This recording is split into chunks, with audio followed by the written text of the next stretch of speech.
Then Mirabelle says, I took the gloves to Vermont and stored them in my memory box.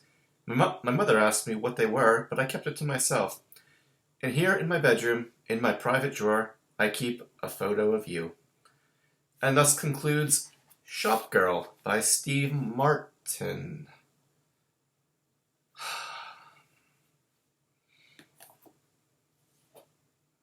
You guys again.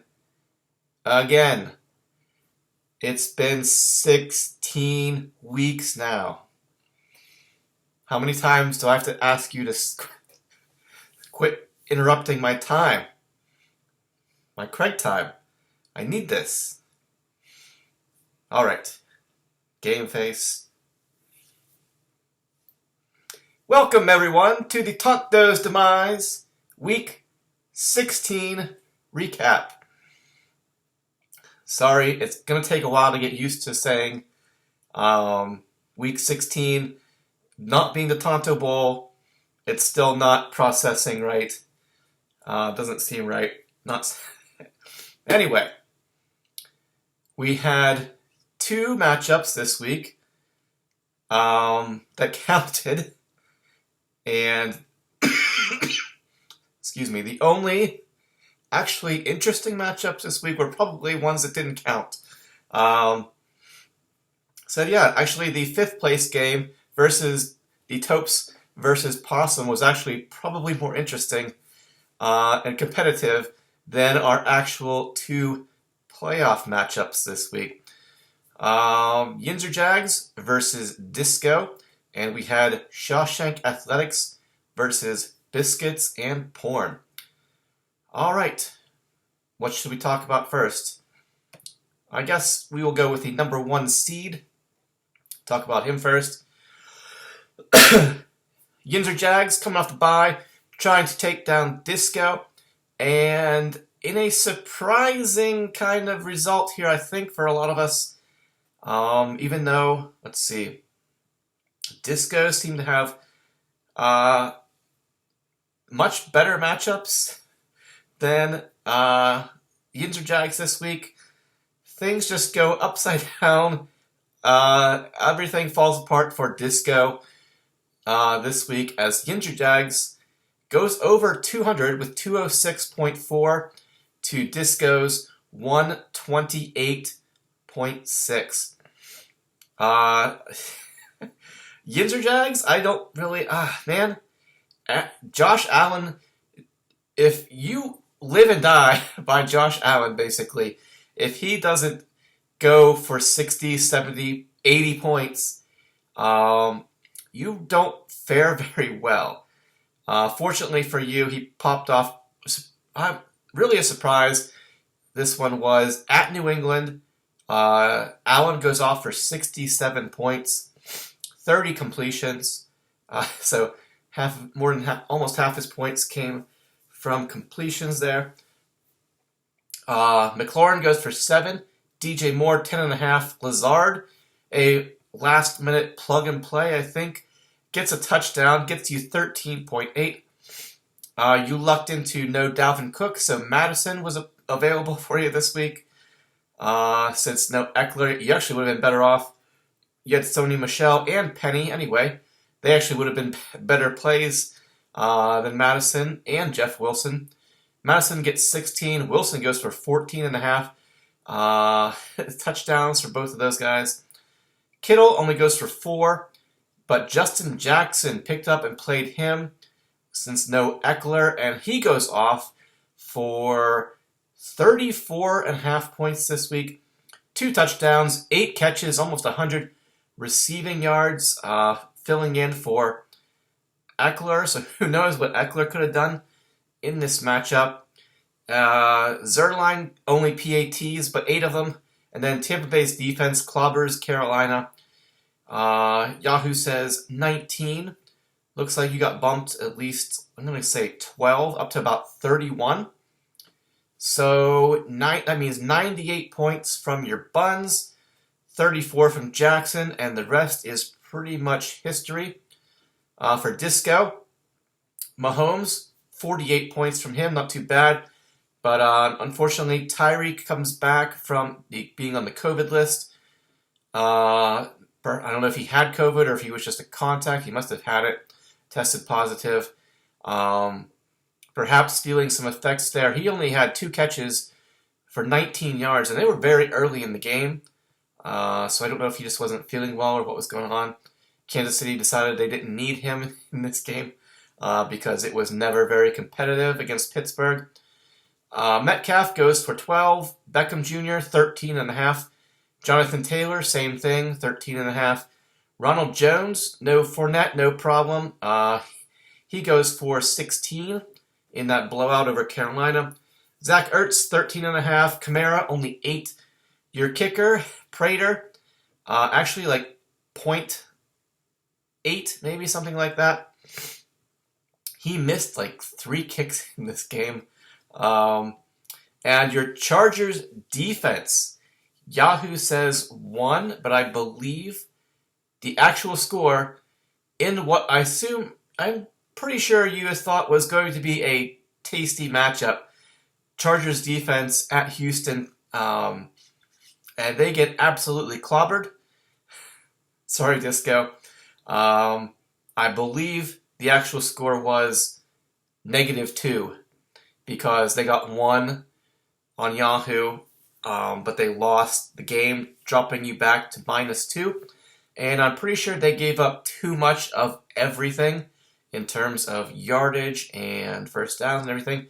So yeah, Prater tried to pull you back up a little bit, but yeah, you ended up, I believe, with a negative score from your defense in the biggest game of the year. And this one goes the way of Yinzer Jags, as Disco thought it was his year, felt pretty good. No reason not to think that. Feeling pretty good going in. But yeah, I think it's safe to say a lot of us were probably surprised by the results of this matchup. But anyway,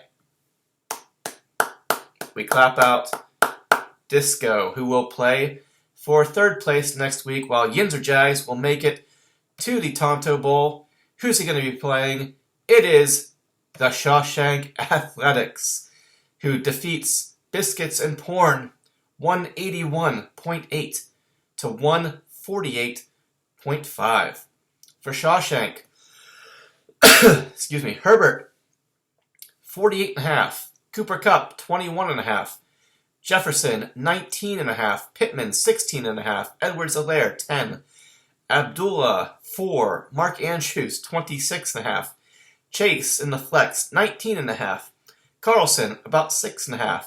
And the Seattle defense, Yahoo says 7.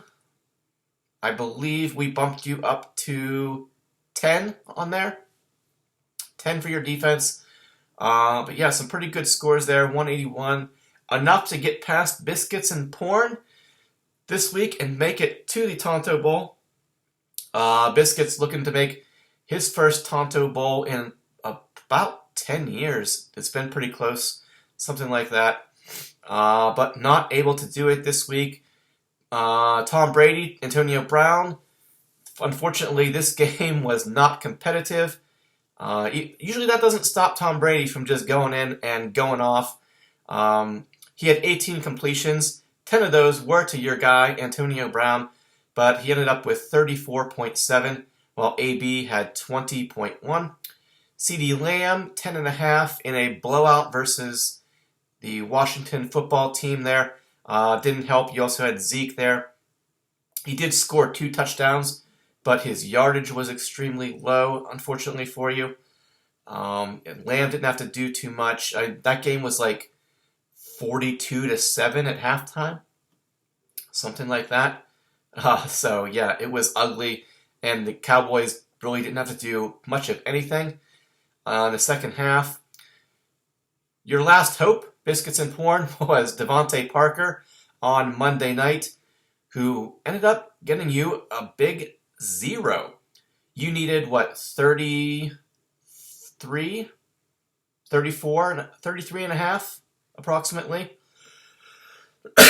which, not out of the question for Devontae Parker.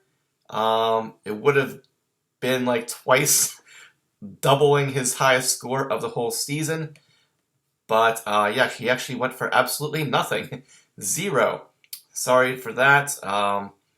Said Zeke had 17, Aaron Jones 13.7, Komet 9, AJ Dillon 8.5, Elliott, the Eagles kicker, gets you about 9, and then the Chiefs defense, excuse me, Yahoo says 17, but I think we bumped you up to about 26 there.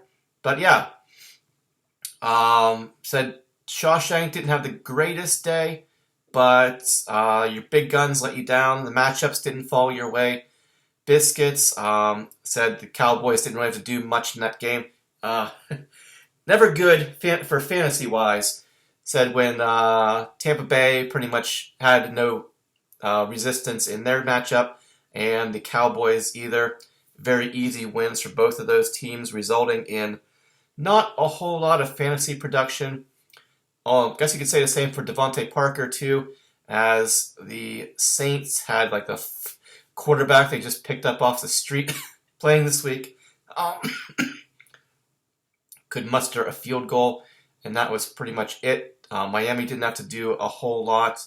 I think their defense scored a touchdown early on in the game, and that was enough to have taken the victory just by itself there. So unfortunately, Biscuits and Porn, we're clapping you out. You will be playing Disco for the number 3 spot next week, and whoever wins that matchup does get their money back. So there is something to play for there. And we will have a Tonto Bowl, Shawshank Athletics versus Yinzer Jags. The 1 versus 3 seed. Do I have my paper here? I do not. With the previous years. Let me just go grab it real quick. Disappear.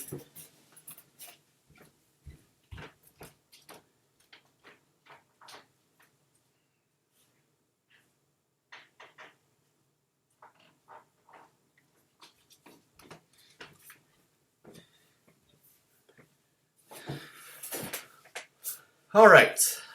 This will actually be the second straight season with a Tonto Bowl being 1 versus 3. Last year, well, we've had, in the last 10 years or so, since 2010, this will be the third 1 versus 3 Tonto Bowl. And the first 2 have all been won by the number 1 seed. So history is on Detling's side here. However, in terms of overall potential and team quality, I gotta say things are much favoring Shawshank this week. Either way, it's gonna be a great matchup. Let's take a quick peek ahead here. Projections. Pretty high for both teams. The only thing going on here is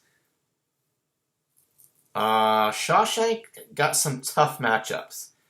Herbert versus the Denver defense. Your Vikings, hoping Dalvin Cook comes back from COVID. Him and Jefferson are at Green Bay on Sunday night. That's going to be a tough matchup. Andrews versus the Rams, Chase versus the Chiefs. You got some tough matchups here. Yinzer Jags, if we're just looking purely matchup based, it's definitely in favor of him. However, in terms of just overall quality and potential, I don't know if Yinzer Jags must not have his final lineup set, I'm going to guess. Playing some mind games probably with Josh there. Obviously your buns are set. Allen and the Tampa Bay defense.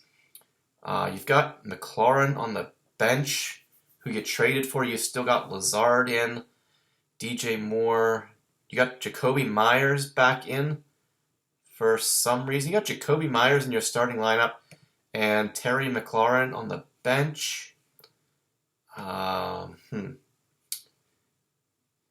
Mitchell I don't know if he's going to be back for sure.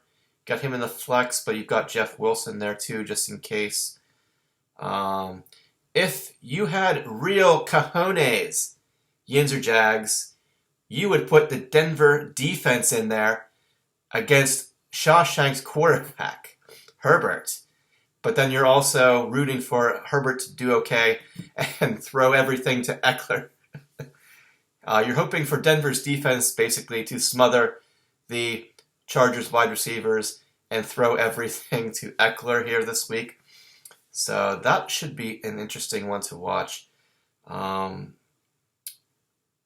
You've got said you have Madison in case Dalvin doesn't play. This is going to be a very interesting matchup to watch. Really could go either way, but I will make no bones about it. Sorry, Detling. I am rooting for Josh, 1,000 times, Josh. Anyone who does not have a Tonto Bowl yet, ring, who makes it to the Tonto Bowl, I'm rooting for you. You there, where are you there, Josh? Still frowning, probably. Won't smile till you're holding the trophy.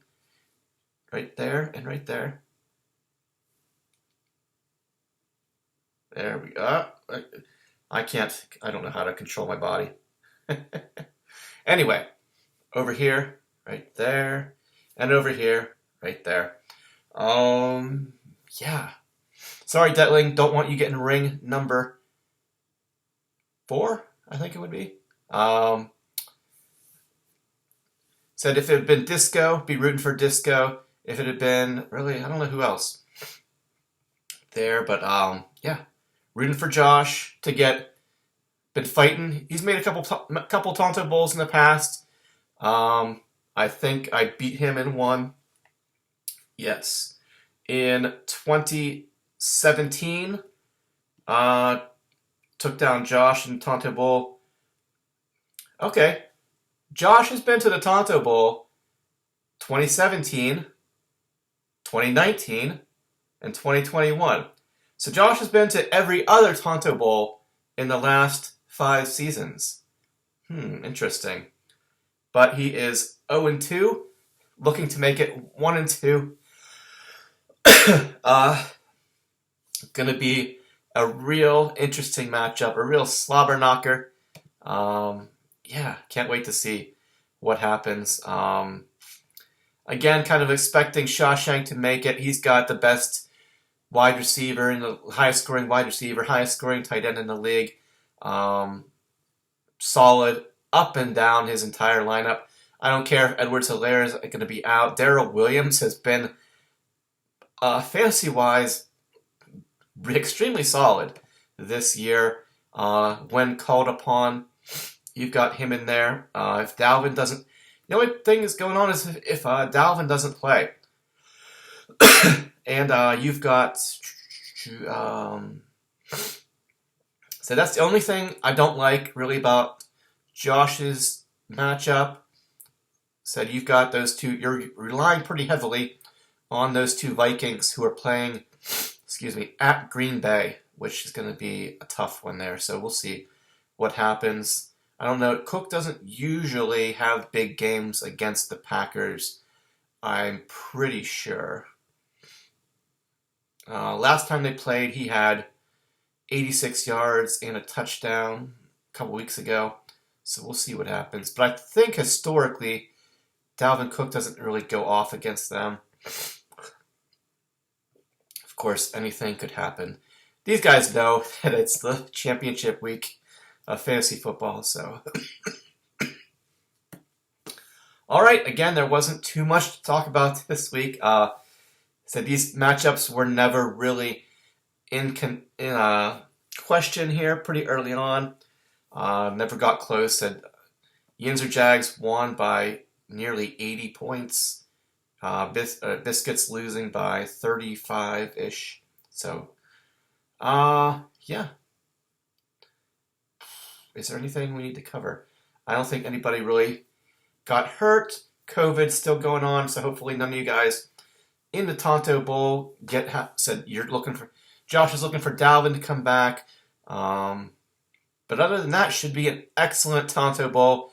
2 strong lineups up and down. I mean, although I think Yinzer Jags getting by on he's tree-slicing it this year. Getting by on these names that really don't impress you very much. Kind of yawn when you look at Detling's lineup. Sorry, just the way it is. But they've been scrappy, and they've been getting things done here, so made it to the Tonto Bowl. Yeah, that is pretty much, I think that is it. My only, I guess no one cares, but the last piece of business to talk about, unfinished business, I guess, is, as you may or may not already know, if it wasn't for that 1-point loss in week 14, Justin, you took my Tonto Bowl away from me. I would be in the Tonto Bowl versus Detling, the matchup everyone wants to see. We almost had it last year. We almost had it this year. We could have had it again. So close again this year. Said if I had just won that last matchup against Justin there in week 14, then I would have been 3 seed, would have beaten Possum in the week 15 there, and Disco would have played Shawshank, and Shawshank would have won, which would have meant he would have played Detling this past week and lost, and I would have played Jim and beaten him, which meant a Craig Detling Tonto Bowl. We were this close. So close. Although, I guess, in fairness, that week 14 matchup with Justin, I had the Packers defense in, and they played the Bears, I think, and the Bears had 16 first downs. So 1 less first down in that matchup from the Bears, and I would have won that matchup. Would I have win the Tonto Bowl? Yet to be determined. But 2 weeks down, 1 more to go to see if my imaginary Tonto Bowl run would have been a success. So I hope it does, so I can gripe about it all forever and ever and ever. So yeah, Justin, it cost me at least a Tonto Bowl appearance. Oh, hurts. It hurts. It hurts right here. Right here. Anyway, that's it, guys. Good luck to both Yinzer Jags and Shawshank Athletics. Hopefully, all your players meet or exceed expectations. No one gets hurt, and we have one hell of a Tonto Bowl this year. Hopefully, rooting for Josh. Sorry, Detling. Gotta do it. Rooting for Josh to get his first Tonto Bowl ring and raise that trophy. So, is my pick the kiss of death? I hope not, but we shall see. TBD. Anyway, guys, thanks for another great season, of course. So, I don't think there's anything else to talk. Once the Tonto Bowl is over, basically, and the season is over, technically, off-season trading can start. You guys can do whatever you want from here on out. Remember, you have 3 off-season trades. Brian has been getting ready for that for the last couple of weeks already. Last month or so, he's already been getting ready for those off-season trades, although, of course, it is way, way too early, in my opinion, to even be thinking about something like that. So, alright, guys, that's, I think for sure, that's it this time.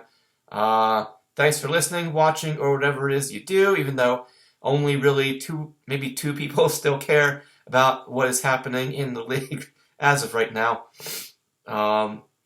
We will see you back here. Thanks for listening, watching, whatever it is you do. Good luck, Godspeed, no injuries, everyone goes crazy. Both of you score 250 points, but one of you wins by like a half of a point, hopefully. Can't wait to see what happens here.